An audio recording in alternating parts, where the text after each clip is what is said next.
Bom dia, boa tarde ou boa noite, independente do horário o qual esteja assistindo este vídeo. O cenário é diferente por hoje, por algumas razões, mas é bem perto da antiga biblioteca. E hoje eu queria falar a respeito de um tema que não envolve tanto política, e sim algo mais cultural, mas querendo ou não, essas coisas permeiam umas às outras em diversas áreas. A questão que eu queria abordar é o seguinte: enquanto ouvia uma canção de piano tocada por alguém que amo muito, refleti e também recordei a respeito da cidade do Rio de Janeiro, que já foi chamada, pasmem, além de cidade maravilhosa, de cidade dos pianos. Isso porque no século XIX, do final do século XIX ao início do século XX, o Rio de Janeiro era a cidade com o maior número per capita de pianos de todo o mundo, superando a Paris de Satie, ou mesmo os Estados Unidos, que já tinham o seu jazz em uma nascente. E isso me faz pensar sobre a cultura musical brasileira. Desde a colonização portuguesa, existe a questão da trova. A trova sempre foi muito importante na cultura portuguesa, adjunto da poesia. Então, muito da nossa instrumentalidade hoje é portuguesa. Você tem a música tradicional indígena, que era usada em coisas cerimoniais, como berimbau, chocalho, e os instrumentos africanos, claro, que são os atabaques e até outros, como a marimba, que sempre fizeram sucesso em meio à cultura afro-brasileira, mas que também é um pouco errôneo separar as culturas negra e branca no Brasil, diferente da separação que há clara nos Estados Unidos, pois a miscigenação e a integração cultural dos povos aqui foi muito mais forte. Então a musicalidade ela sempre foi muito presente na cultura brasileira. E por isso, sempre houve estilos musicais surgindo aqui, mesmo antes da colonização. Inclusive o Nordeste conserva muito do estilo musical medieval europeu.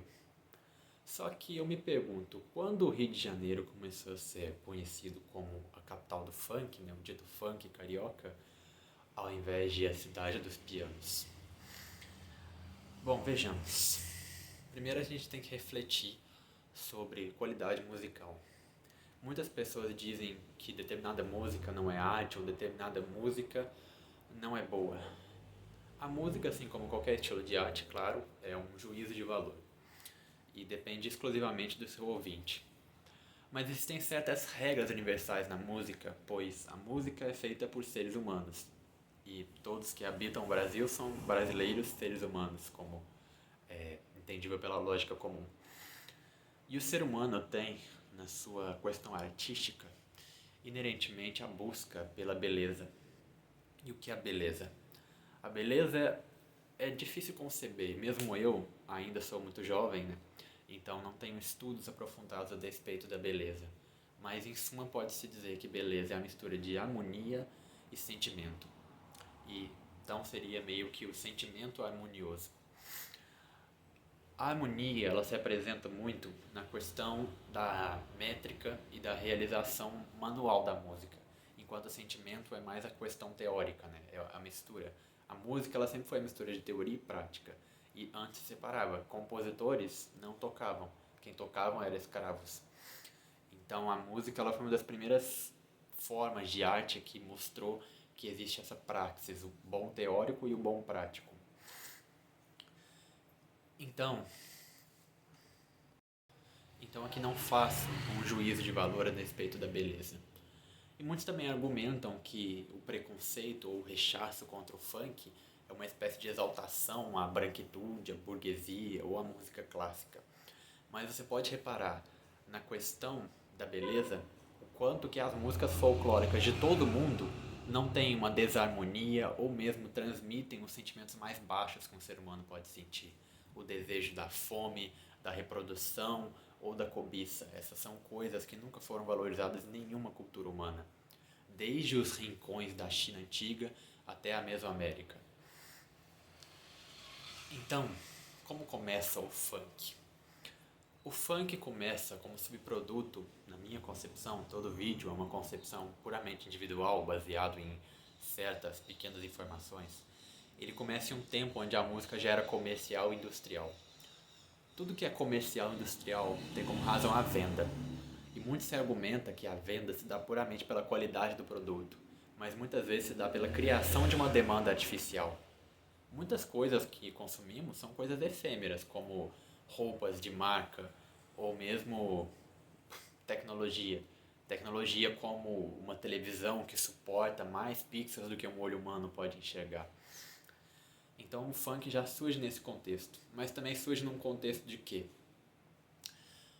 a música popular brasileira sempre foi o samba. E o samba sempre teve harmonia, beleza e sentimento.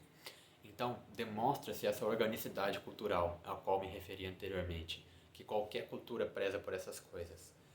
Mas o funk surge em um período de tráfico de drogas imenso. E bom, quando se surge assim, o tráfico sempre ficou em primeiro plano e o funk em segundo plano. O funk ele surgiu muito como uma forma de lavar dinheiro do tráfico.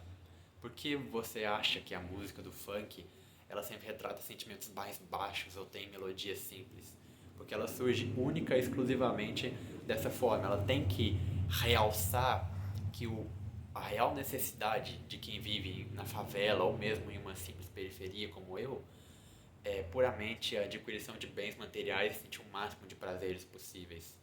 Claro, existem muitas facetas do funk, como o funk de mensagem, mas assim como, bom, é boa parte do ser humano, o que se sobressaem são as coisas ruins. E o funk, antes que era de lascívia pura, hoje em dia são de pessoas cantando que têm cordões de ouro, que usam muitas drogas, que estão em mansões, ou seja, a pura valorização do ter sobre o ser, que é, bom, algo totalmente novo na sociedade industrial. Então o funk ele é artificial. Ele serve para que poderosos continuem, bom, com seus esquemas, não acusando todo funk hoje em dia de ser uma lavagem de dinheiro do tráfico. Ele é muito mais o crescimento fácil, agradando as massas. Agradar as massas é a forma mais fácil de crescer. Mas bom, crescer nem sempre é algo que vai te levar ao topo de uma montanha. Muitas vezes é o topo de uma montanha russa que inevitavelmente te fará trilhar o caminho da queda.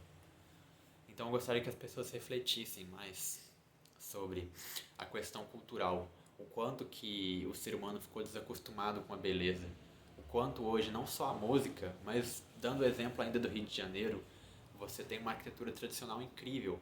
As coisas orgânicas que surgiram da aspiração do ser humano pela beleza sempre foram superiores a qualquer tipo de arte moderna que surge pela crítica ou por um fetiche de rico. Pois quem acusa a música clássica e erudita, ou mesmo a música popular como o chorinho e o samba, de serem algo que é único e exclusivamente dos aculturados burgueses, a burguesia em si sempre gostou de coisas efêmeras e rebeldes. A burguesia é uma deturpação da nobreza antiga. Então eu espero que as pessoas tenham mais afeição à beleza, pois, como dizia Dostoiévski, a beleza salvará o mundo. Até mais.